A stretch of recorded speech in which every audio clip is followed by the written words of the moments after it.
आइए स्टार्ट करते हैं आगे। पिछली क्लास में पढ़ा था बेहद interesting activating and deactivating groups, याद आया आपको? और इसमें मज़ेदार चीज़ हेलोजन वाली पढ़ी थी। हेलोबेंजीन में याद है दो केसेस होते थे। एक जब हम कंपाउंड सेलेक्ट करते थे तो माइनस आई डोमिनेट करता था, नेट इलेक्ट्रॉन डेंसिटी देखते थे इसलिए। और दूसरा जब हम ओरिएंटिंग साइट देखते थे हेलोबेंजीन में कि कहाँ लगना है, तो उस केस में तो हमें रेजोनेंस ही देखना होता था, रेजोनेंस डोमिनेट करता था। ये इंपॉर्टेंट पॉइंट्स थे जो हमने पिछली क्लास में किए थे। पिछली क्लास में मुझे याद है कि हमने कुछ क्वेश्चंस भी लिए थे। आइए उन क्वेश्चंस के मैं आपको आंसर्स बता देता हूं। आइए, so it was arrange following in decreasing order of electrophilic attack. ये एक्टिवेटिंग डीएक्टिवेटिंग का जस्ट बाद में हमने किया था। होमवर्क है ये, तो मैं इसके आंसर्स बता देता हूं। Homework clear? क्वेश्चन नंबर 1, ये है बेंजीन, क्लोरोबेंजीन, और ये है आपका नाइट्रोबेंजीन, और ये है आपका टॉलुइन। मेरे भाई, अगर आपके पास पूरा ऑर्डर लिखा हुआ है, आपके पास लिखा हुआ है कि हाईली एक्टिवेटिंग कौन है, मॉडरेटली एक्टिवेटिंग कौन है, वीकली एक्टिवेटिंग कौन है, और उधर highly deactivating, moderately deactivating, weekly deactivating, तो मेरे ख्याल से इसमें अगर आपको याद आ रहा हो तो ये क्या था, वीकली डीएक्टिवेटिंग, और ये क्या था बताइए, स्ट्रांगली डीएक्टिवेटिंग, और ये क्या था बताइए, वीकली एक्टिवेटिंग। ये कैटेगरी आपको बताई जा चुकी है। तो क्लियरली उससे आपको जो आंसर मिलेगा वो ये आंसर मिलेगा 4 1 2 3। सारे लोग देख लें, क्योंकि जितने ज्यादा इलेक्ट्रॉन्स होंगे उतना ज्यादा रेट होगा, तो बहुत आराम से हम देख पा रहे हैं। सिमिलरली अगर मैं सेकंड करता हूं, सेकंड, तो आप देखें इसमें फिर से वही कॉन्सेप्ट लगाना है आपको, और यहां शायद एल्डिहाइड दिया हुआ है, तो ये आपका क्या आ गया, ये आ गया आपका वीकली एक्टिवेटिंग, और ये आ गया strongly deactivating. So answer would be 2 1 3, 2 1 3। Clear cut answer, बहुत आसान है दोस्त। एंड ऑल वी नो कि मिथाइल जो है वो वीकली एक्टिवेटिंग होता है। मिथाइल जो है वो क्या है, वीकली एक्टिवेटिंग होता है। तो थर्ड बहुत आसान है, थर्ड बहुत आसान है, क्योंकि जितने ज़्यादा मिथाइल होंगे उतना ज़्यादा एक्टिवेशन हमें देखने को मिलेगा। सो उसी सेंस में मैं अगर फोर्थ करता हूँ, फोर्थ, तो फोर्थ आसान है, ये भी आसान है। देखें NH2 benzene and NHCOCH3, NHCOCH3। मेरे भाई याद है ये था स्ट्रांगली एक्टिवेटिंग, और ये था क्या, मॉडरेटली एक्टिवेटिंग। तो मेरे ख्याल से आंसर है 1 3 2। बेटा कॉपी नहीं पढ़ोगे तो कुछ नहीं होने वाला, इसलिए कॉपी जरूर पढ़ो। 2 क्वेश्चन और है, 5 एंड 6। 5 में आप ऐसे ही करें तो आंसर आएगा 1 3 2 4, क्योंकि पहला है स्ट्रांगली एक्टिवेटिंग का, दूसरा है वीकली एक्टिवेटिंग का, तीसरा है मॉडरेटली एक्टिवेटिंग का, और लास्ट वाला तो बेंजीन रेफरेंस है। And same happens with 6। इसका आंसर है 1 2 3 4। चेक कर सकते हैं, फर्स्ट हाईली एक्टिवेटिंग है, सेकंड वीकली एक्टिवेटिंग है, और फ्लोरोबेंजीन वाला वीकली डीएक्टिवेटिंग है, तो वो लास्ट में आएगा। सो ये क्वेश्चंस आपके लास्ट टॉपिक के लास्ट में दिए गए थे, तो इसे हमने यहां पर डिस्कस किया। एक क्वेश्चन और है जो आप लोग को बहुत परेशान करता है, मैंने शायद पहले दिया था और मुझे ऐसा लगा कि आप कॉमन सेंस से समझ चुके होंगे, लेकिन हमने डिस्कस नहीं किया था, तो आइए इसे डिस्कस कर लेते हैं। इंडक्टिव में मैंने बोला था prove that I effect operates only on sigma electrons, only on sigma electrons. तो मेरे भाई कुछ चीजें इसके लिए आपको आनी चाहिए। इनऑर्गेनिक की बहुत छोटी छोटी चीजें हैं, लाइक इलेक्ट्रोनेगेटिविटी बढ़ती है, सारे लोग देखेंगे जब एस ऑर्बिटल कैरेक्टर बढ़ता है, जब परसेंटेज एस ऑर्बिटल कैरेक्टर बढ़ता है। ये आपको पता होना चाहिए। इलेक्ट्रोनेगेटिविटी बढ़ती है तो एस ऑर्बिटल कैरेक्टर बढ़ता है, या एस ऑर्बिटल कैरेक्टर बढ़ता है तो इलेक्ट्रोनेगेटिविटी बढ़ती है, कॉमन सेंस। और एक और चीज याद रखना, केवल एस ऑर्बिटल कैरेक्टर बढ़ता है, पी पे कोई लेना देना नहीं होता। No effect on p. P जो है वो अपना पाई बॉन्ड बनाता रहता है, पी जो है वो अपना पाई बॉन्ड बनाता रहता है। चलिए अब यहीं पर बहुत सिंपल सा एक एग्जांपल ले लेते हैं, CH3 CH CH। अब अच्छी बात ये है कि आपने रेजोनेंस पढ़ लिया है, ऑर्बिटल डायग्राम बना लिए हैं। तो अगर मैं यहाँ एक डबल ले लेता हूँ, तो मैं आपसे जानना चाहूँगा कि मुझे हाइब्रिडाइजेशन बताओ क्या है। यहाँ है sp3, यहाँ है sp2, यहाँ है sp2। ओके, सो आप लोग इतनी कृपा करें, ये कार्बन जो sp2 है इसके 3 sp2 ऑर्बिटल देख लें, इसके 3 sp2 ऑर्बिटल देख लें, ये सारे sp2 ऑर्बिटल है। प्लीज आप देख लें, ये सारे sp2 ऑर्बिटल है, सारे के सारे sp2 ऑर्बिटल है। मतलब ये कौन सा यहाँ पर इन्वॉल्व होगा, sp2 ऑर्बिटल। यहाँ कौन इन्वॉल्व होगा, sp2 ऑर्बिटल, एक ऑर्बिटल sp2। इस कार्बन का क्या इन्वॉल्व होगा, sp3। सही है या नहीं? तो ये जितने ऑर्बिटल मैंने अभी बना दिए सारी सिग्मा बॉन्ड वाले, और सब में s ऑर्बिटल कैरेक्टर है, सब में s ऑर्बिटल कैरेक्टर है। लेकिन आपको पता है जो पाई बॉन्ड होती है वो प्योर पी से बनती है। पाई बॉन्ड किससे बनती है, प्योर पी से बनती है। ठीक है, तो जब फ्लोरीन, आपको पता है inductive effect, difference in electronegativity की वजह से अपन चलते हैं। तो जैसे ही यहां पर पार्शियल माइनस और यहां पार्शियल प्लस आया, तो बताओ किसी एटम पर प्लस आना उस एटम की इलेक्ट्रोनेगेटिविटी को बढ़ा देता है। किसी एटम पर प्लस आना उस एटम की इलेक्ट्रोनेगेटिविटी को बढ़ा देता है। अगर इसकी इलेक्ट्रोनेगेटिविटी बढ़ती है तो इस कार्बन के s ऑर्बिटल कैरेक्टर में ही चेंज होगा, p में चेंज नहीं होगा। तो दैट्स वाई जितने भी s ऑर्बिटल जहां जहां इन्वॉल्व हैं वो सारी सिग्मा बॉन्ड्स हैं, एंड p ऑर्बिटल का कोई लेना देना नहीं है s ऑर्बिटल से, पाई बॉन्ड का कोई लेना देना नहीं है s ऑर्बिटल से। That's why we can say that it operates only on sigma electrons. f ने खींचा, कार्बन पे स्लाइड प्लस आया, प्लस मतलब उसकी इलेक्ट्रोनेगेटिविटी बढ़ेगी तो s ऑर्बिटल कैरेक्टर बढ़ जाएगा। Okay, so this is all about जो चीजें हमें डिस्कस करनी थी। आज हम चालू करने जा रहे हैं very interesting third and last effect. 2 effect हम पढ़ चुके हैं, परमानेंट इफेक्ट, एक पढ़ चुके हैं इंडक्टिव, एक पढ़ चुके हैं रेजोनेंस। पूरा रेजोनेंस में तो बहुत सारे टॉपिक थे, और हम पढ़ने जा रहे हैं हाइपर कंजुगेशन। बड़ा मजेदार टॉपिक है, बहुत मजेदार टॉपिक है हाइपर कंजुगेशन। आइए, और वैसे ही सोचिएगा जैसे मैं आपको बोलकर बता रहा हूँ, पढ़ा रहा हूँ, वैसे ही सोचिएगा। मैं इसे हटा रहा हूँ, फिलहाल इसे हटा रहा हूँ, ठीक है।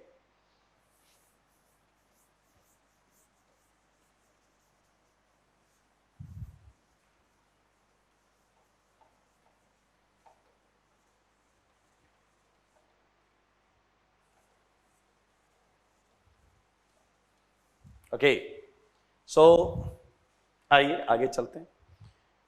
मेरे भाई, हम हाइपर कंजुगेशन पढ़ें उससे पहले मैं आपको एक स्टोरी सुनाना चाहता हूं।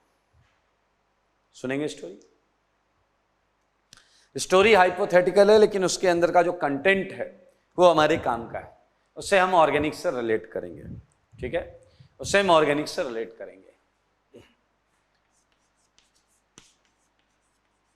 हाइपर कंजुगेशन, पहले हम हाइपर कंजुगेशन को समझेंगे, ठीक है, कि ये होता क्या है, फिर इससे क्या इफेक्ट क्रिएट होता है, हम उस इफेक्ट की बात करेंगे, ठीक है।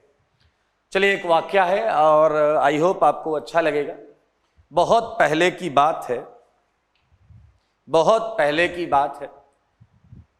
2 साइंटिस्ट हुआ करते थे, ऐसे ही फॉर ए सेकेंड मान ले, एक का नाम नाथन है, एक का नाम बेकर है। एक का नाम नाथन, एक का नाम बेकर। जस्ट ये आपको थोड़ा सा कनेक्ट करने के लिए बता रहा हूं, बाकी लॉजिक समझना।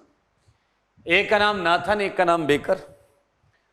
दोनों का नए नए साइंटिस्ट थे, बड़ा जोश था, उत्साह था, नई नई चीजों पर विचार करते थे, एक्सपेरिमेंट करते थे। ऐसा होना भी चाहिए। एक लेबोरेटरी में काम किया करते थे। एक दिन उनके मूड में क्या आया, सारे लोग देखें, सारे लोग देखें। एक दिन उन्होंने क्या किया, उन्होंने 4 बेंजीन को पकड़ लिया, 4 एल्काइल बेंजीन को पकड़ लिया मेरे भाई, सारे लोग देखें। 4 एल्काइल बेंजीन को पकड़ लिया। पहला मिथाइल बेंजीन, दूसरा एथाइल बेंजीन, तीसरा आइसोप्रोपाइल बेंजीन, और चौथा तो आप जानते ही हैं, टर्सरी ब्यूटाइल बेंजीन। मेरे भाई इन चारों एल्काइल बेंजीन को उन्होंने पकड़ लिया। एक को नाम दिया ए, एक को नाम दिया बी, एक को नाम दिया सी, एक को नाम दिया डी। वैसे इनका नाम आप जानते होंगे, ये हम बोल सकते हैं मिथाइल बेंजीन, या इसका एक निकनेम भी है टॉलुइन।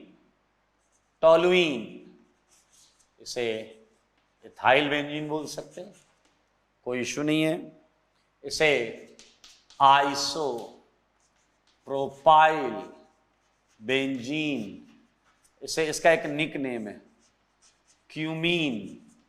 इसका निकनेम क्या है, क्यूमीन। और लास्ट वाला जो है वो है टर्सरी ब्यूटाइल बेंजीन। मेरे भाई उन दोनों ने इन 4 एल्काइल बेंजीन को पकड़ लिया, ठीक है। Now what they are thinking about, उन्होंने सोचा कि हम इन चारों एल्काइल बेंजीन पे एक्सपेरिमेंट करेंगे। जैसा हमने पिछली क्लास में क्या किया था, एक कंटेनर में 2 कंपाउंड को बंद कर देते थे और एक इलेक्ट्रोफाइल को कंटेनर के अंदर भेजते थे। जैसे याद करो, बेंजीन और हेलोबेंजीन में भी भेजा था।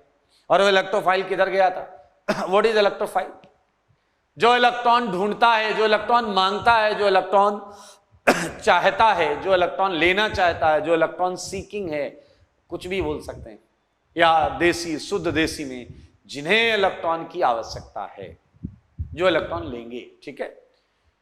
तो मेरे भाई इनका ये प्लान था कि इन चारों कंपाउंड को एक कंटेनर में बंद करके बाहर से एक इलेक्ट्रोफाइल भेजेंगे, और इलेक्ट्रोफाइल जिस पर पहले अटैक करेगा डेफिनेटली उसमें इलेक्ट्रॉन डेंसिटी ज्यादा होगी, ये प्रूफ हो जाएगा। और इस एक्सपेरिमेंट को लेकर वो बहुत उत्साहित भी थे। सुबह सुबह लेबोरेटरी पहुंच गए और वहां जा जाकर वो सबको बता रहे हैं कि आज हम ये एक्सपेरिमेंट करने वाले हैं। मजमा लगा लिया उन्होंने, सबको बढ़ चढ़कर बता रहे हैं। इसी बीच उनकी लेबोरेटरी का जो सीनियर साइंटिस्ट था, जिसकी लेबोरेटरी थी, वो आया। उसने देखा लोगों ने भीड़ लगा रखी। उसने किसी से पूछा क्या चल रहा है, उसने किसी ने बोला कि सर वो नाथन और बेकर हैं, वो एक एक्सपेरिमेंट कराने वाले हैं। तो उसने दोनों को बुलाया, नाथन बेकर इधर आओ। वो आ गए और आने के बाद उसने पूछा कि क्या कराने वाले हो तुम। सारे लोग ध्यान से देखो। नाथन बेकर उत्साहित होकर कहते हैं कि सर ये 4 एल्काइल बेंजीन है, इन 4 एल्काइल बेंजीन पर हम इलेक्ट्रोफिलिक अटैक कराने वाले हैं। इलेक्ट्रोफिलिक अटैक कराने वाले हैं, उनके रेट का ऑर्डर पता करने वाले। साइंटिस्ट ने सुना, उसने इन कंपाउंड को देखा। देखने के बाद उसने पूछा ये किसका आइडिया है। नाथन और बेकर दोनों ने हाथ उठा दिया। और फिर क्या था, फिर उसके इनके सीनियर साइंटिस्ट ने भी हाथ उठा दिया और दोनों के कान के नीचे 4-4 न्यूटन बजा दिया। समझ में आया? और उसने बोला क्यों टाइम खोटी करते हो, क्यों टाइम खराब कर रहे हो, यहां एक्सपेरिमेंट कराने की क्या जरूरत है, ये तो साफ साफ दिख रहा है। नाथन बेकर ने कहा सर वो एक बार एक्सपेरिमेंट हो, चुप, टाइम नहीं खराब करो। उसने बोला सीनियर साइंटिस्ट ने कि क्या ये रेजोनेंस कर रहा है क्या रिंग के साथ, क्या ये रेजोनेंस कर रहा है क्या रिंग के साथ, क्या ये कर रहा है, क्या ये कर रहा है, क्या ये कर रहा है। नाथन बेकर ने कहा कोई नहीं कर रहा। उसने कहा बस भाई पी ऑर्बिटल नहीं है, ये कार्बन sp3 है। आपको पता है पी ऑर्बिटल ही रेजोनेंस करता है, तो यहां पी ऑर्बिटल नहीं है। जिसने कहा जब ये रेजोनेंस नहीं कर रहे तो ये क्या कर रहे होंगे, इंडक्टिव। क्या कर रहे होंगे, इंडक्टिव। तो बताओ सबसे ज्यादा इंडक्टिव कौन करता है, मिथाइल, इथाइल, आइसोप्रोपाइल या टर्सरी ब्यूटाइल। नाथन बेकर ने कहा टर्सरी ब्यूटाइल। तो उसने कहा अरे डैश, ये तो बहुत आसान है। टर्सरी ब्यूटाइल ने रिंग में ज्यादा इलेक्ट्रॉन्स दिए प्लस आई से। उसके बाद सी, उसके बाद बी, उसके बाद ए, और ये जो है ये किस वजह से है? According two plus I effect of alkyl groups, according two plus I effect of alkyl groups. ये उनके बॉस ने, बेचारों को झापड़ भी पड़ गया। उन्होंने फिर भी क्या करा, एक बार एक्सपेरिमेंट करा देते हैं, दूध का दूध पानी का पानी हो जाएगा। सीनियर साइंटिस्ट ने एक एक झापड़ और मारा कि तुम आज के लिए सस्पेंड होते हो, भाग जाओ यहां से। लेकिन दोनों थे बड़े सातिर, ठान लिया तो ठान लिया। मेरे भाई उन्होंने रात में क्या किया, जब लेबोरेटरी बंद हुई उन्होंने रात में चारों एल्काइल बेंजीन को बुलाया, एक इलेक्ट्रोफाइल को बुलाया, और इन सब को लेकर, इन 4 और 5 को लेकर वो पहुंच गए अपने लेबोरेटरी की बाउंड्री के पास। पहले उन्होंने एक एक करके चारों कंपाउंड अंदर फेंके, फिर इलेक्ट्रोफाइल फेंका, और खुद नाथन और बेकर बाउंड्री फांद के अंदर घुस गए और लेबोरेटरी में एक्सपेरिमेंट कराने को तैयार। मेरे भाई कंटेनर है, कंटेनर, उस कंटेनर में बेंजीन, ये देखें, ये टोलुइन, एथाइल बेंजीन, सारे लोग देखना, isopropyl benzene, tertiary butyl benzene, और ये इलेक्ट्रोफाइल। पहुंच गए अंदर, इलेक्ट्रोफाइल को बोला चलो रेडी हो जाओ, आज एक्सपेरिमेंट करेंगे और देखेंगे बॉस सही बोल रहा था या नहीं बोल रहा था। इलेक्ट्रोफाइल को कहा ऑल द बेस्ट।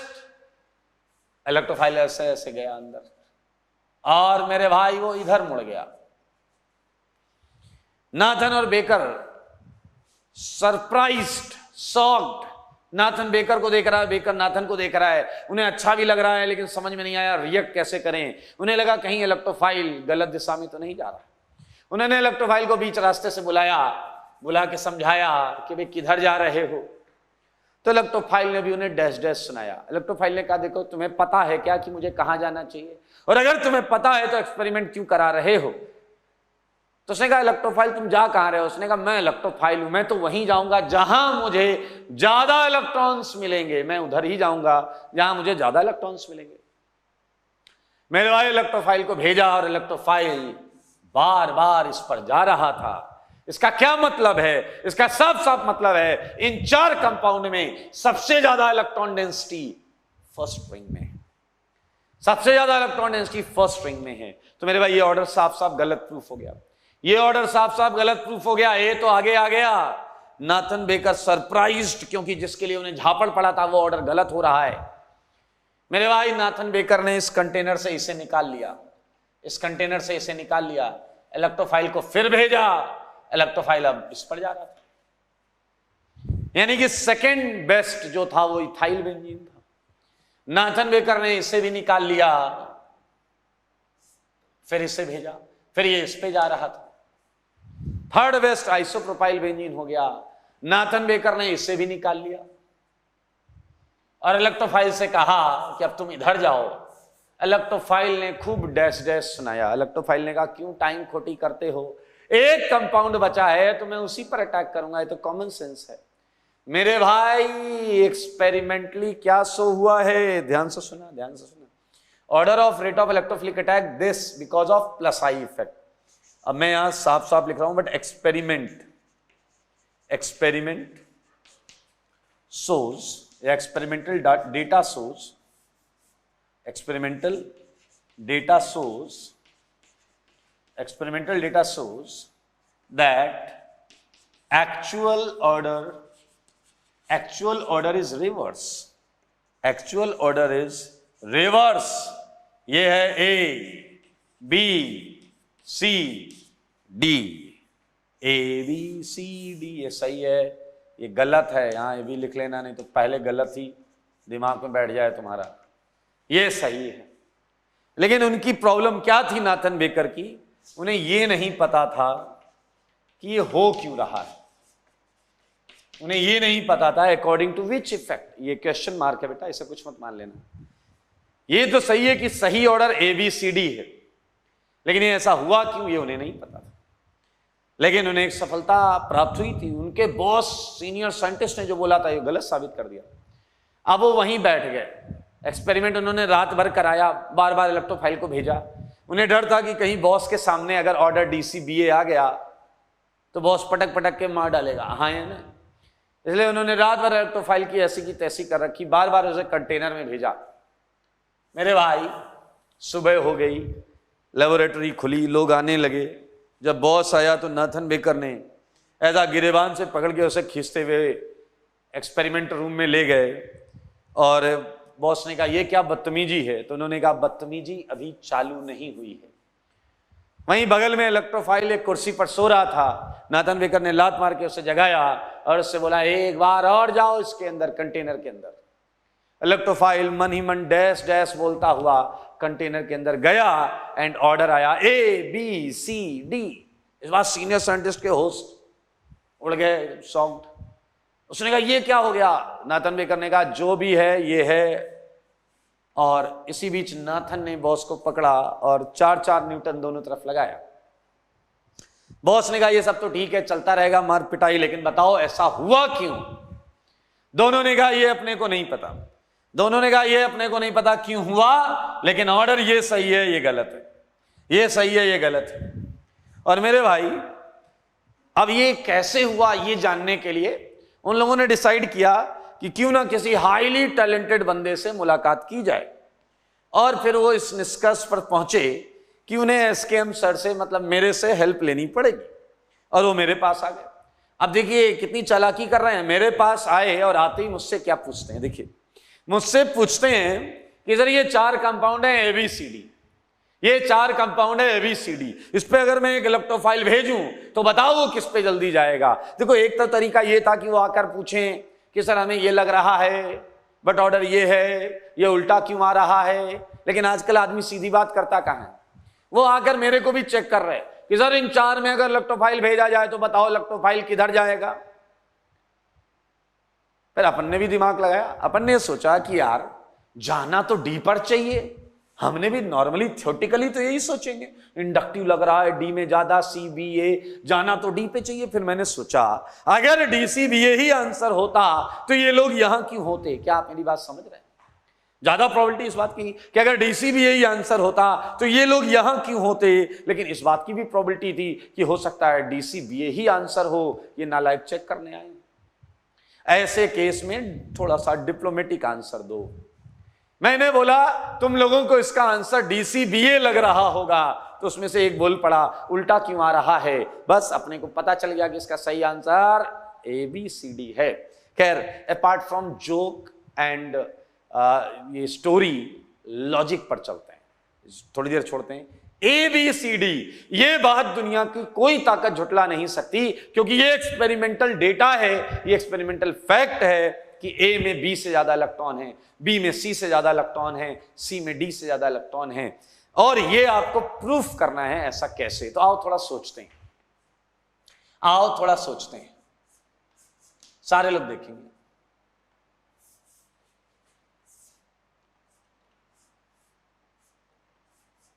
मेरे भाई बेंजीन को A में सबसे ज्यादा इलेक्ट्रॉन है, हम प्रयास करेंगे कि प्रूफ करने का। आइए ध्यान से देखिए, ये बेंजीन के p ऑर्बिटल्स, क्लियर। बेंजीन में इलेक्ट्रॉन, बेंजीन तो सबके पास है, बेंजीन तो सबके पास है, तो जो इलेक्ट्रॉन A में ज्यादा आए हैं वो बाहर से ही आए होंगे। और बाहर कौन लगा हुआ है? बाहर लगा हुआ है CH3। बाहर कौन लगा हुआ है? CH3। CH3 के पास क्या कोई लोन पेयर है क्या? CH3 के पास क्या कोई लोन पेयर है क्या? नहीं है लोन पेयर। ओके, क्या है CH3 के पास? Bond pair. अगर CH3 ने इलेक्ट्रॉन बढ़ाए हैं, देखो जो लगा वही इलेक्ट्रॉन बढ़ाएगा। लोन पेयर है नहीं, तो इलेक्ट्रॉन्स उसके पास जो हैं उन्हीं के द्वारा इलेक्ट्रॉन डेंसिटी बढ़ी होगी। अब एक ने कहा इस कार्बन कार्बन बॉन्ड में इलेक्ट्रॉन, मेरे भाई वो कार्बन कार्बन के बॉन्ड के इलेक्ट्रॉन्स की वजह से ही तो इंडक्टिव की बात कर रहे थे, उन इलेक्ट्रॉन्स की वजह से ही तो इंडक्टिव की बात कर रहे थे। और मेरे भाई इस एक्चुअल ऑर्डर ने इंडक्टिव के ऑर्डर को पलट दिया है, यानी कि इंडक्टिव का बहुत बड़ा रोल नहीं है। मेरे भाई अगर CC बॉन्ड भी इन्वॉल्व नहीं है और लोन पेयर भी नहीं है, तो यार अंधा भी बता दे केवल CH बॉन्ड जो है ये इन्वॉल्व है। सारे सुनना, सारे सुनना, CH बॉन्ड, इस बॉन्ड में जो इलेक्ट्रॉन हैं अब सुनो, ये है सच्चाई। केवल एक तरीका है ये प्रूफ करने का कि इस केस में रिंग में ज्यादा इलेक्ट्रॉन्स कहां से आए। वो है CH बॉन्ड के इलेक्ट्रॉन्स, मेरे भाई तुम्हें अगर कार्बन हाइड्रोजन सिंगल बॉन्ड दिख रही है तो दरअसल ये सच नहीं है। इस बॉन्ड की इलेक्ट्रॉन डेंसिटी का एक हिस्सा इससे ओवरलैप करके रिंग के अंदर आ चुका है। मैं थोड़ा सा और क्लियर बनाने का प्रयास कर रहा हूं कि वास्तविकता में क्या होता है, आप शायद समझ पाए मामले को। समझो मगर बोर्ड पर, देखो मगर बोर्ड पर।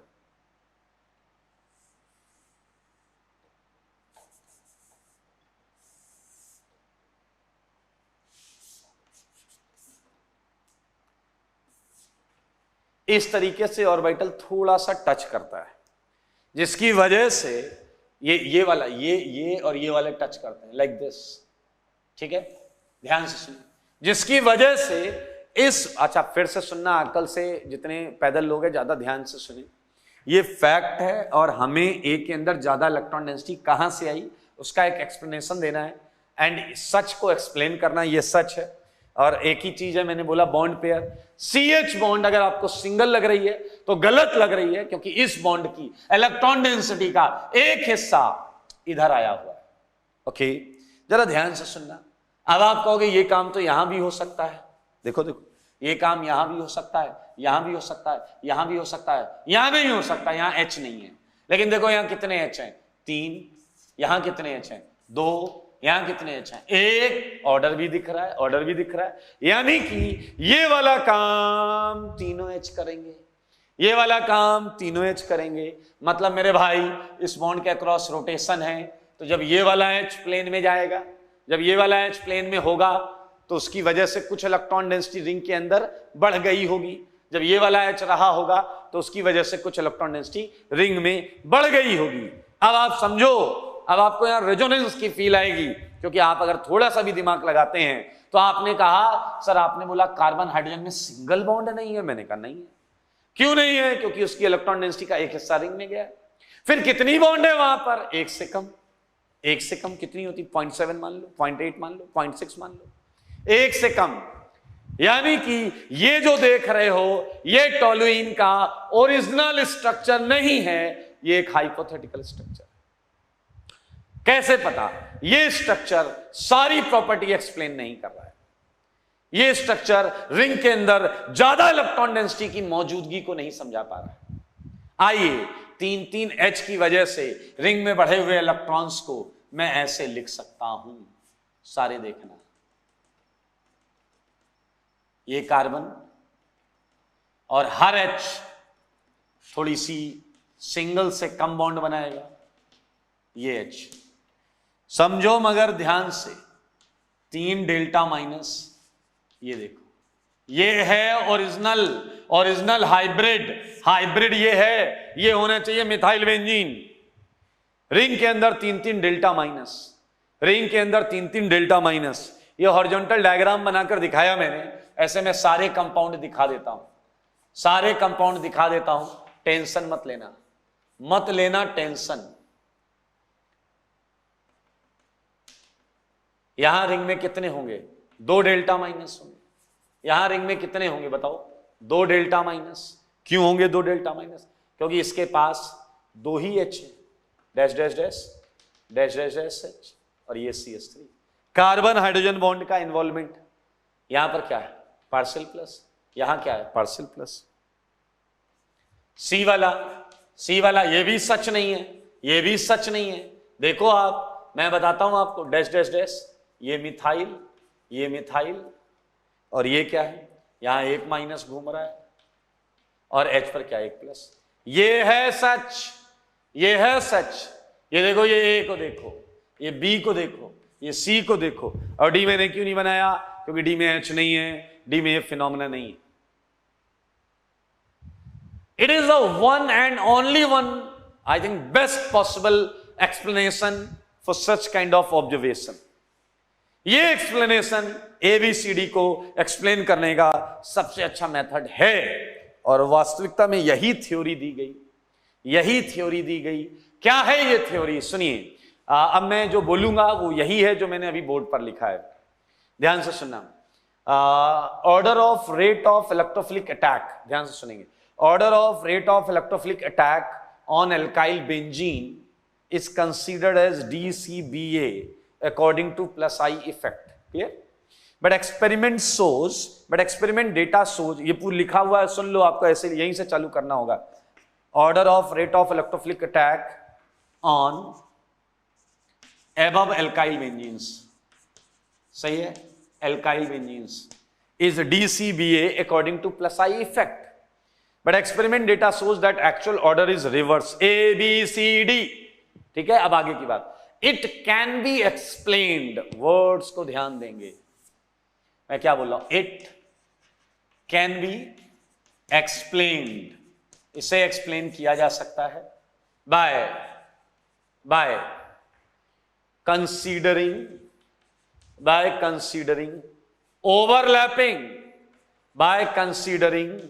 ओवरलैपिंग बिटवीन, बोलो किसके बीच में, ये क्या है बताना, ये है पी ऑर्बिटल ऑफ बेंजीन, और ये क्या है, sigma CH, sigma bond, carbon hydrogen sigma bond.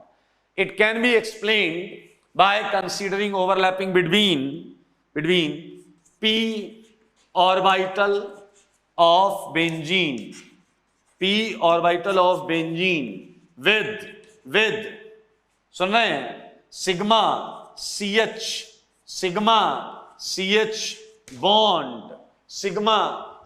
Bond, मैं थोड़ा सा इधर ही हटा देता हूं, sigma CH bond of adjacent, और आपको पता है बेंजीन से डायरेक्ट जुड़े कार्बन को हम क्या बोलते हैं, benzylic carbon, adjacent benzylic carbon. इसे एक्सप्लेन किया जा सकता है by considering overlapping between sigma CH and p orbital as mentioned here. आगे सुनिए, higher the number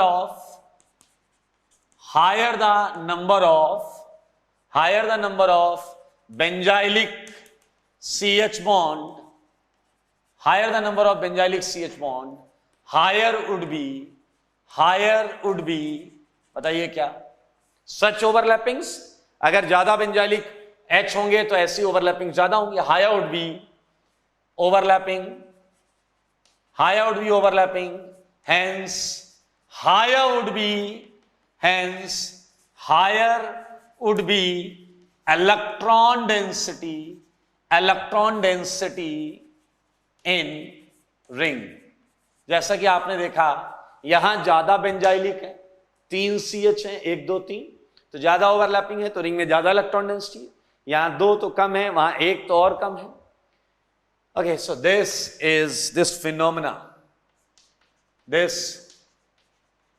phenomena is known as मेरे भाई hyperconjugation. This phenomena is known as hyperconjugation, ये फिनोमेना हाइपर कंजुगेशन है, ठीक है, ये इस फिनोमेना को क्या बोलते हैं, हाइपर कंजुगेशन। चलिए अब हम हाइपर कंजुगेशन से रिलेटेड कुछ पॉइंट्स लिखेंगे, छोटे छोटे मगर मोटे पॉइंट्स, नोट सारे लोग देखिएगा। आपको बेसिकली फर्स्ट पॉइंट में मैं लिखूंगा कंडीशन फॉर हाइपर कंजुगेशन, जो आप यहां से समझ पाए हैं, कंडीशन फॉर हाइपर कंजुगेशन, सारे लोग देखना। मैं इसके इतने पार्ट को चुरा लूंगा, क्योंकि इतने से ही अपने को साफ साफ समझ में आ रही कंडीशन। देखना क्या है कंडीशन, लाइक, ठीक है, सुनना जरा, एक पी ऑर्बिटल होना चाहिए, जो ये पी है ये वाला, एक पी ऑर्बिटल होना चाहिए, सारे लोग देखो, बाजू में एक कार्बन जो कि sp3 होना चाहिए,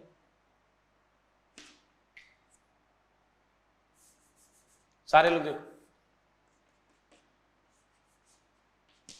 एक कार्बन जो कि क्या होना चाहिए, sp3 होना चाहिए, और इस कार्बन पर कम से कम एक हाइड्रोजन, और इस कार्बन पर कम से कम एक हाइड्रोजन, या इसका आइसोटोप भी चलेगा, इसका आइसोटोप भी चलेगा, ड्यूटेरियम भी होगा वो भी चलेगा, ट्राइटियम होगा वो भी चलेगा। तो मेरे भाई आप साफ साफ देख सकते हैं, ये p ऑर्बिटल है, ये सिग्मा ऑर्बिटल है, आपको पता है ये, और यहां सिग्मा, ये खाली, आप ये भी बुद्धि लगा सकते हो कि सिग्मा तो भरा हुआ है क्योंकि बॉन्ड का है, तो p खाली होना चाहिए, या तो खाली हो या खाली हो सकता हो, तो ये ओवरलैप कर लेंगे। मेरे भाई ये सिंपल सी चीज है, ये है कंडीशन फॉर हाइपर कंजुगेशन, हर जगह यही लगाना है हमें। सेकेंड, क्या आप देख रहे हैं कि हाइपर कंजुगेशन में ऑर्बिटल कौन कौन से इन्वॉल्व हो रहे हैं? हाइपर कंजुगेशन इन्वॉल्व्स क्या? Sigma p overlapping, sigma p overlapping. क्या आपने देखा कि सिग्मा इलेक्ट्रॉन्स की वजह से रिंग में इलेक्ट्रॉन डेंसिटी बढ़ी हुई है, सिग्मा इलेक्ट्रॉन्स की वजह से रिंग में इलेक्ट्रॉन डेंसिटी बढ़ी हुई है। तो ये एक बड़ा इंटरेस्टिंग पॉइंट। अच्छा सुनो, सिग्मा इलेक्ट्रॉन्स ने पाई इलेक्ट्रॉन डेंसिटी बढ़ाई, it's very interesting because these two orbitals are overlapping sideways. ये सिग्मा इलेक्ट्रॉन्स है लेकिन ये साइड टू साइड ओवरलैप कर रहे हैं, जिसकी वजह से सिग्मा इलेक्ट्रॉन्स का जो पार्ट रिंग में गया है उसने पाई इलेक्ट्रॉन डेंसिटी को इंक्रीज किया, अगर आपको रेजोनेंस याद है तो पाई इलेक्ट्रॉन्स डेंसिटी को अफेक्ट करता था, या तो घटाता था या बढ़ाता था। यहां सिग्मा पाई इलेक्ट्रॉन डेंसिटी को अफेक्ट कर रहा है, that is hyperconjugation. So second point is hyperconjugation involves sigma p overlapping. Third point, as all we know, ये परमानेंट इफेक्ट है, ये परमानेंट इफेक्ट है। एक छोटा सा पॉइंट है, इस इफेक्ट के ऑर्डर ने इंडक्टिव इफेक्ट के ऑर्डर को गलत कर दिया था, मतलब this is a stronger effect than inductive. ये ऑब्वियस सी बात है, जो हाइपर कंजुगेशन है इससे जो H इफेक्ट आएगा, मैं यहां लिख दे रहा हूं, is stronger than inductive effect. ये I इफेक्ट से स्ट्रॉन्ग होगा, क्योंकि ये तो प्रूफ हो ही गया था, उसने I इफेक्ट के ऑर्डर को गलत किया था। मैं ये हटाता हूं इधर।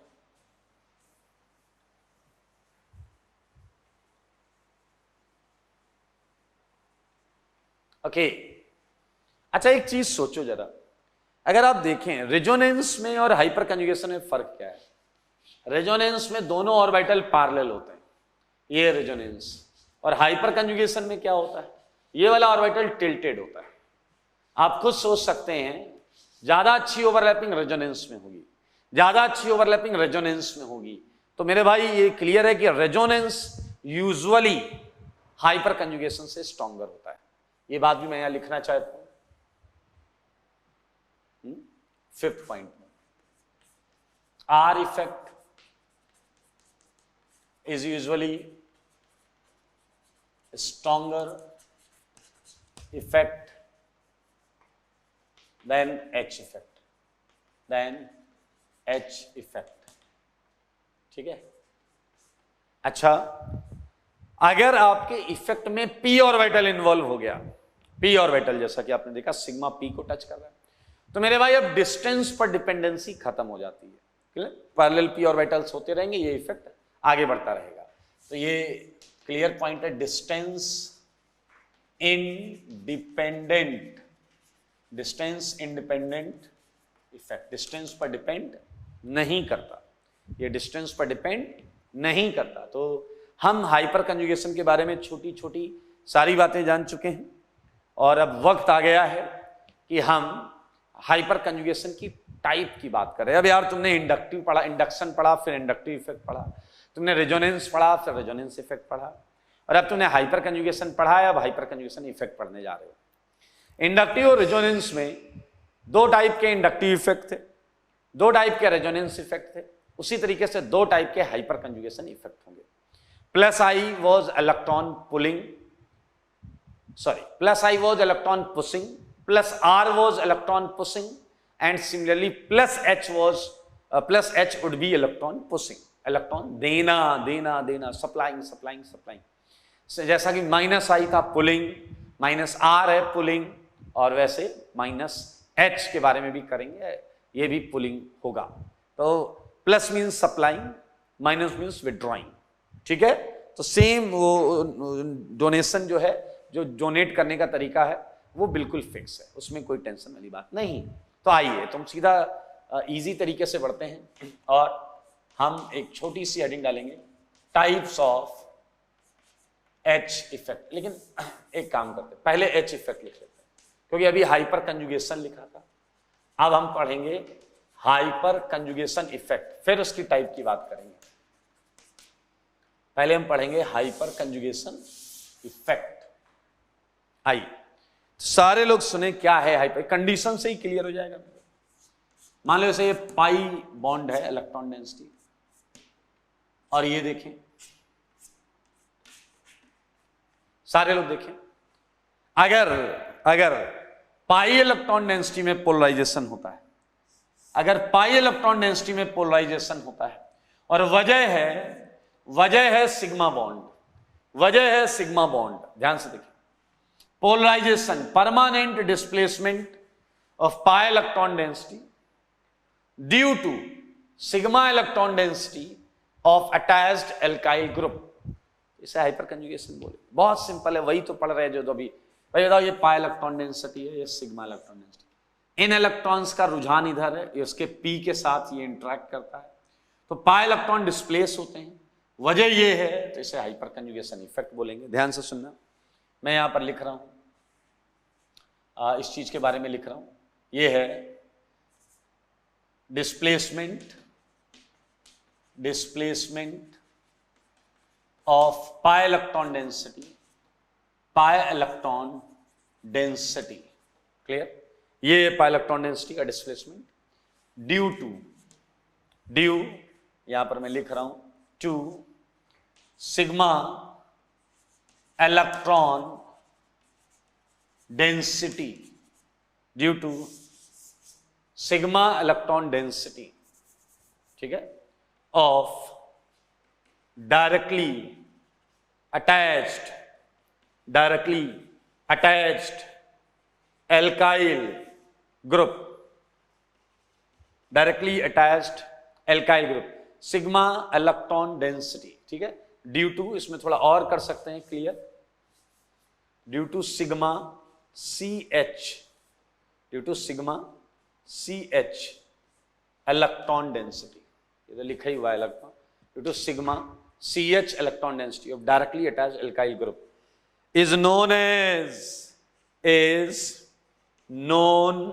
as hyperconjugation effect of that alkyl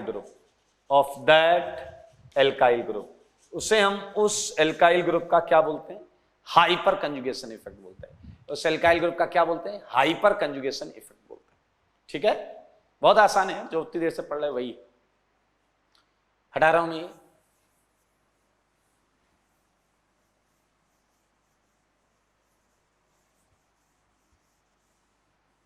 देखिएगा जरा,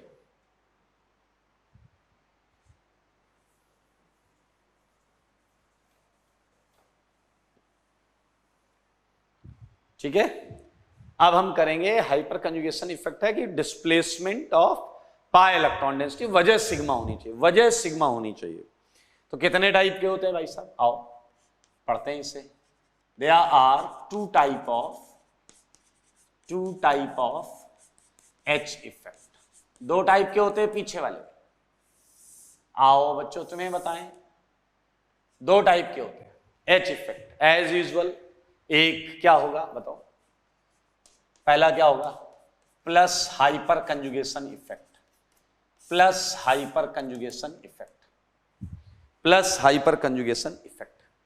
मेरे भाई अब आपको क्या करना है, सेम चीज में पाई इलेक्ट्रॉन डेंसिटी का जो पोलराइजेशन है, लगे हुए एल्काइल ग्रुप से क्या होना चाहिए, away.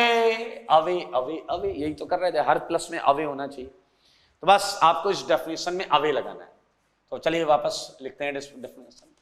Displacement of pi electron density, सही बात है, ड्यू टू, सही है, displacement of pi electron density away लगा दो, away clear, away to attached alkyl group से away because of its sigma CH bond electron density is known as H, not H actually, plus H effect of that alkyl group। कितना simple है मेरे भाई, alkyl group खड़क। तो आप देख सकते हैं, अच्छा बताओ, ये एक तरीके से ये ग्रुप इलेक्ट्रॉन डोनेटिंग है, एक तरीके से ये ग्रुप इलेक्ट्रॉन डोनेटिंग है। क्यों ना एक एग्जाम्पल करें, आओ एक एग्जाम्पल करके खुशियां मनाएं। ये एक एग्जाम्पल है मेरे भाई, आज के बाद आप कई कंपाउंड को शक की निगाह से देखने वाले हो, क्योंकि वो जैसे दिखते हैं वैसे होते नहीं। जैसे मैंने आपके सामने एक एग्जाम्पल लिखा, प्रोपीन, देखो सारे देखो, अगर मैं यहां हाइड्रोजन लगा दूं तो ये प्रोपीन बन जाएगा। सारे लोग देखें, प्रोपीन आपके सामने बना रहा हूं मैं, ये कार्बन, ये हाइड्रोजन, प्लीज देखना, ये CH, ये CH2। पहले तो ये देखो, पहले तो सारे ये देखो कि क्या इसमें हाइपर कंजुगेशन है, क्या यहां वो कंडीशन है? बिल्कुल है भाई साहब, ये p ऑर्बिटल है, बगल में sp3 कार्बन है, उस पर कम से कम एक H होना चाहिए, यहां 3 है। अरे यार बेंजीन में भी तो यही था, अकल से डैश, H, ये वाला पोर्शन देखो बेंजीन का, यही तो है। ओके, तो मेरे भाई समझो बात को, क्वेश्चन के जज्बात को। ये प्रोपीन एक हाइपर कंजुगेटिंग स्ट्रक्चर है, ये हाइपोथेटिकल है, ये ओरिजिनल प्रोपीन की सर्टेन प्रॉपर्टीज एक्सप्लेन करने आया, लेकिन ये सारी प्रॉपर्टी एक्सप्लेन नहीं कर पा रहा। कौन सी प्रॉपर्टी एक्सप्लेन नहीं कर पा रहा है? जिसमें आपको पता है इस बॉन्ड की इलेक्ट्रॉन डेंसिटी का कुछ हिस्सा इधर आया हुआ है, इस बॉन्ड की इलेक्ट्रॉन डेंसिटी का भी कुछ हिस्सा इधर आया हुआ है, इसका भी कुछ हिस्सा इधर इन्वॉल्व है। तो वो बनाने के लिए, वो प्रॉपर्टीज एक्सप्लेन करने के लिए हमें कुछ RS कुछ HS बोले तो हाइपर कंजुगेटिंग स्ट्रक्चर्स और ड्रॉ करने पड़ेंगे। थोड़ा सुनिएगा ध्यान से। रेजोनेंस में आपने बॉन्ड घुमाई, रेजोनेटिंग स्ट्रक्चर्स बनाए, उसमें क्या होता था? उसमें पाई बॉन्ड इन्वॉल्व होती थी। तो पाई बॉन्ड अकेले होती नहीं है, सिग्मा के साथ पाई होती है। तो वहां आपका कंफ्यूजन ऐसा, वहां पर जो मामला चल रहा था RS का, वो चल रहा था सिंगल और डबल के बीच का। जैसे बेंजीन में बॉन्ड ऑर्डर 1.5, कार्बोनेट में 1.3, तो वहां बॉन्ड ऑर्डर 1 और 2 के बीच में चल रहा था, सिंगल डबल के बीच में चल रहा था। But in hyper conjugation issue अलग है, 0-1 के बीच में चल रहा है। क्यों? ये सिंगल नहीं है, ये सिंगल से कुछ कम है, तो 0-1 के बीच में आ गया ना, फ्रैक्शनल आ गया ना।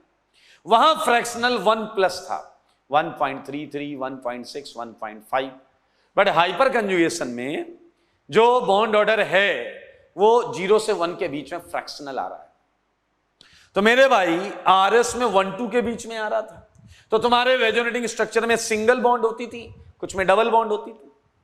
यहां बॉन्ड ऑर्डर 0 और 1 के बीच में आ रहा है, तो कुछ हाइपर कंजुगेटिंग स्ट्रक्चर में 0 बॉन्ड होंगी और कुछ में 1 बॉन्ड होंगी। इसे दूसरे तरीके से समझाता हूं, दूसरे तरीके से। मेरे भाई हाइब्रिड में क्या होगा? इस बॉन्ड की इलेक्ट्रॉन डेंसिटी का मान लेते हैं, वास्तविकता में जो ओरिजिनल हाइब्रिड है, कंपाउंड है, उसमें 30% पाई बॉन्ड के साथ इंटरेक्ट कर गया और 70% यही है। So we are unable to draw any structure जिसमें हम ऐसा दिखा पाए कि 70% इलेक्ट्रॉन्स यहां हैं। हम क्या दिखा सकते हैं? हम एक्सट्रीम स्ट्रक्चर दिखा सकते हैं। जैसे पहला ये रिप्रेजेंटेशन ये दिखा रहा है कि ये इलेक्ट्रॉन्स 100% यही हैं। ये स्ट्रक्चर ये दिखा रहा है कि ये कार्बन हाइड्रोजन के इलेक्ट्रॉन्स 100% यही हैं।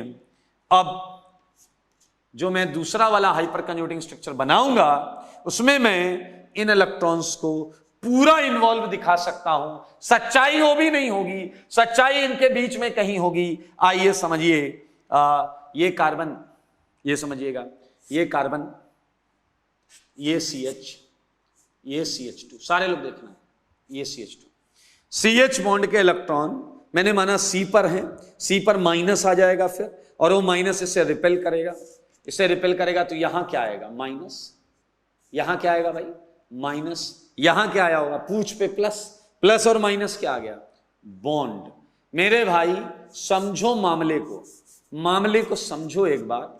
ये देखो, ये H+ हवा में टंगा हुआ है। ये स्ट्रक्चर क्या बता रहा है? ये स्ट्रक्चर बता रहा है इस कार्बन पे थोड़ा पार्शियल माइनस है, यहां थोड़ा डबल कैरेक्टर है। ये कह रहा है, लेकिन ये झूठ, ये सच नहीं बता पा रहा। यहां क्या है? यहां 0 बॉन्ड नहीं है, यहां 1 और 0 के बीच में 0.7 बॉन्ड है। तो ना ये सच बता रहा है पूरा, ना ये सच बता रहा है पूरा, थोड़ा सच ये बता रहा है, थोड़ा सच ये बता रहा है। इन सारे के इंफॉर्मेशन को लेके हम ओरिजिनल कंपाउंड सोचेंगे और उसे बनाएंगे। मेरे भाई इसने जो किया बताओ, ये काम नीचे वाले H से भी हो सकता था, ये काम नीचे वाले H से भी हो सकता था। देखो मगर बोर्ड पर, ये काम तीसरे वाले H से भी हो सकता था। तो मेरे भाई ये हैं इसके 4 हाइपर कंजुगेटिंग स्ट्रक्चर, ये हैं इसके 4 हाइपर कंजुगेटिंग स्ट्रक्चर। और आइए मैं बनाता हूं, ये चारों हैं, इसके मैं लिख देता हूं प्रोपीन के, ये हैं हाइपर कंजुगेटिंग स्ट्रक्चर। और मैं आपको बनाकर दिखाता हूं हाइपर कंजुगेटिंग हाइब्रिड। हाइपर मतलब आप सोचिए कि प्रोपीन एक्चुअली कैसा दिखता होगा। हाइपर कंजुगेटिंग हाइब्रिड, सारे देखना, प्रोपीन असलियत में कैसे दिखता होगा। इन 4 में इसका कंट्रीब्यूशन ज्यादा होगा क्योंकि ये न्यूट्रल है। देखिएगा कुछ ऐसा दिखता होगा। पहली बात, ये बॉन्ड सिंगल नहीं है क्योंकि 3 में डबल जैसा भी है। 3 में ये वाली बॉन्ड देखिए डबल कैरेक्टर भी लेकर बैठा है, तो मेरे भाई यहां डबल कैरेक्टर होगा। ये वाली पूरी डबल नहीं है क्योंकि 3 में कुछ सिंगल भी है, तो पार्शियल कर लो। ये वाला कार्बन जो आपको हमेशा न्यूट्रल दिखता है वो न्यूट्रल नहीं है, 3 पर माइनस। ये वाले हाइड्रोजन जो न्यूट्रल दिखते हैं दरअसल उन पे थोड़ा थोड़ा प्लस होना चाहिए। ये बॉन्ड जो पूरी दिखती है दरअसल वो कई बार नहीं भी है, तो यानी कि इंटरमीडिएट सेगमेंट में अगर हम कंसीडर करें,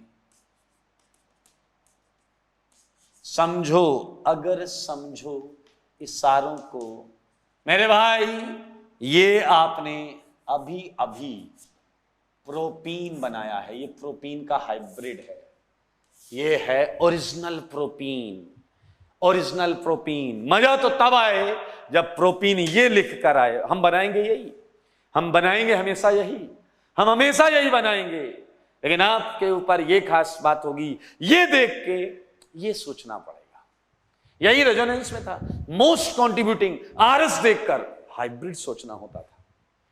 तो ये हाइपर कंजुगेशन फिनोमेना है, ये सच है। लेकिन आपको पता है बॉन्ड लाइन में ये सच नहीं होता क्योंकि 5 बॉन्ड बनाता हुआ हम इस तरीके से दिखा नहीं सकते। ऑर्बिटल सब ओवरलैप होकर ये इलेक्ट्रॉन डेंसिटी इस तरीके से बढ़ी हुई है। So this is all about, आप देख सकते हैं पाई इलेक्ट्रॉन सेगमेंट में इलेक्ट्रॉन डेंसिटी बढ़ी हुई आ रही है।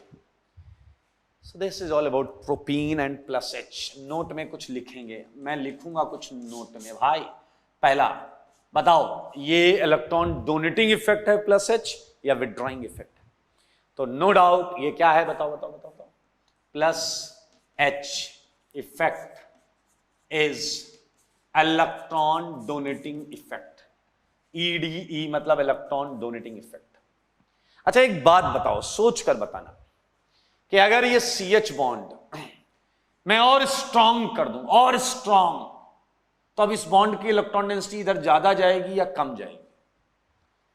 मान लो मैं H की जगह D लगा देता हूं। CD बॉन्ड स्ट्रांग होती है CH बॉन्ड से, तो अब इलेक्ट्रॉन्स और ज्यादा जाएंगे या कम जाएंगे? मेरे ख्याल से आपका आंसर होना चाहिए कम जाएंगे, क्योंकि स्ट्रांग बॉन्ड से इलेक्ट्रॉन उधर ज्यादा इजीली अवेलेबल नहीं होंगे फॉर ओवरलैपिंग। तो मैं लिख सकता हूं प्लस H या H effect also depends on what? बोलो बोलो बोलो, on bond strength of CH की बॉन्ड स्ट्रेंथ पर भी ये इफेक्ट डिपेंड करेगा। ठीक है, मैं एक मिनट ये हटा देता हूं, नोट के 2-4 पॉइंट और लिख लेते हैं। 2 पॉइंट हो गए। देखिए, एक बड़ा अच्छा क्वेश्चन आ सकता है, यहां पर आया भी है IIT में, सारे लोग ध्यान से सुनना।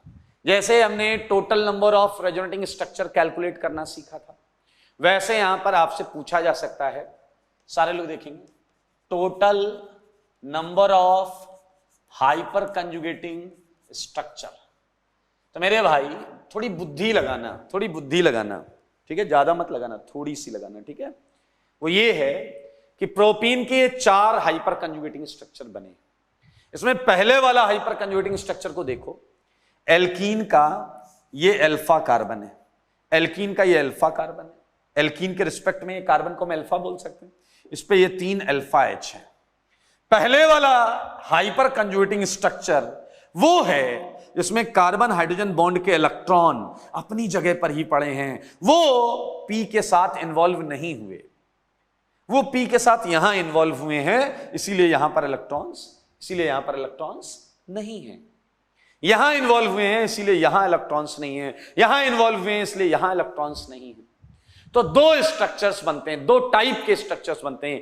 एक स्ट्रक्चर वो होगा हमेशा जिसमें CH बॉन्ड के इलेक्ट्रॉन CH के पास ही रहेंगे, वो P के साथ ओवरलैप नहीं हुए होंगे, दूसरे में और बाकी में वो ओवरलैप दिख रहे होंगे। तो मैं इसे ऐसे लिख सकता हूं, HS not involving CH bond,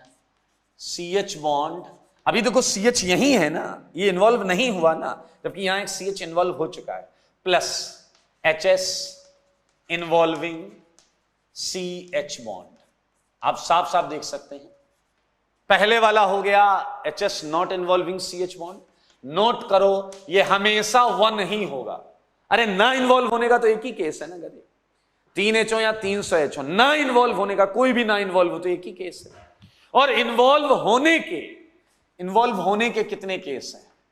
involve होने के उतने ही केस होंगे जितने अल्फा H होंगे, इन्वॉल्व होने के उतने ही केस होंगे जितने अल्फा H होंगे।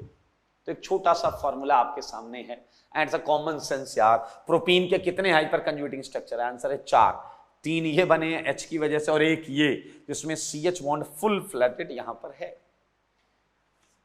4th पॉइंट, मेरे भाई ये बॉन्ड यहां नहीं है, इसलिए it is also known as no bond resonance. No bond hyperconjugation को ये भी नाम देते हैं, नो बॉन्ड रेजोनेंस। याद है उस साइंटिस्टों के नाम बेचारे जिन्होंने झापड़ खाए थे, नाथन बेकर, इसे नाथन बेकर इफेक्ट भी बोलते हैं। Also known as Nathan Baker effect, also known as Nathan Baker effect. ये मजेदार चीज, ठीक है। सो इसे हटा देता हूं।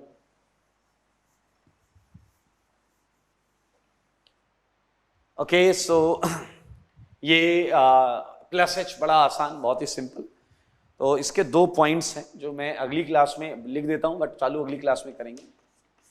ऑर्बिटल, ये बड़ा अच्छा क्वेश्चन है, ऑर्बिटल ओवरलैपिंग इन, सारे लोग देखना, इथाइल कार्बोकेटायन, ये हम अगली क्लास में करेंगे। आप पेंसिल से सोच के आइएगा।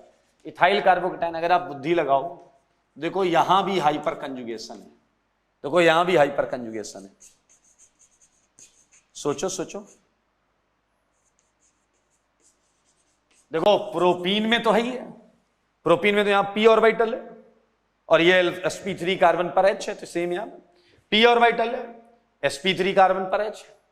तो हम अगली क्लास में यहीं से चालू करेंगे कि इथाइल में कौन कौन से ऑर्बिटल ओवरलैप करते हैं और प्रोपीन में हाइपर कंजुगेशन के दौरान कौन कौन से ऑर्बिटल ओवरलैप करते हैं। ठीक है, so this is all about. Definitely अगली क्लास में H इफेक्ट खत्म होगा और हम कुछ छोटी मोटी चीजें हैं, बहुत इंपॉर्टेंट हैं, छोटी मोटी चीजें कर लेंगे और फिर अब क्वेश्चन पार्ट चालू होने की बारी है, क्वेश्चन पार्ट चालू होने की बारी है। तो आप मेरे भाई, मैं फिर से बता रहा हूँ, आईटी के लिए और हर चीज के लिए ये चैप्टर बहुत इंपॉर्टेंट है, इस पे अपनी विशेष कृपा बनाए रखें। ठीक है, हाँ बिल्कुल कोताही नहीं करनी है। और जैसे ही क्वेश्चन चालू होंगे मैं आपको सीट से भी होमवर्क देने लगूंगा। ठीक है, और आज के लिए इतना ही। स्वस्थ रहें, मस्त रहें और पढ़ाई में व्यस्त रहें।